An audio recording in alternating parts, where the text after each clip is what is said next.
I made a video from my perspective as a police officer advising people not to honk. And this guy brings up a valid point.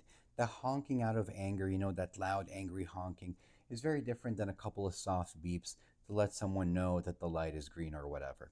This works on most people. However, from my perspective, there's a lot of unhinged people out there. They are barely on the edge of being human. They have screwed up every aspect of their life and they have nothing left. And you honk that little horn a couple of times, just a gentle beep beep. And the next thing you know, they're out of their vehicle and they're walking towards you. And you have to be prepared for that moment. I'm personally prepared as best as I can, and I know most red blooded Americans are too. But the problem is the judicial system is not very helpful to patriots who are able and ready to defend themselves. And you end up at the mercy of whatever politics are going on. There may be some racial dynamics, it might be an election year. You may become the scapegoat of some politician.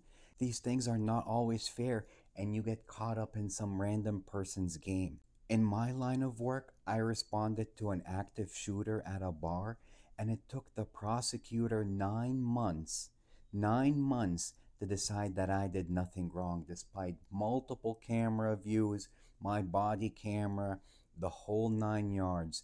And I was lucky that there wasn't a racial factor involved. So it's just a tough world out there, and you've got to make some tough decisions. I was also lucky that the person I had my encounter with lived, because if he had died, then the whole case would have been sent to a grand jury, which is basically a bunch of random people, and they would have had to decide if I did something right or wrong.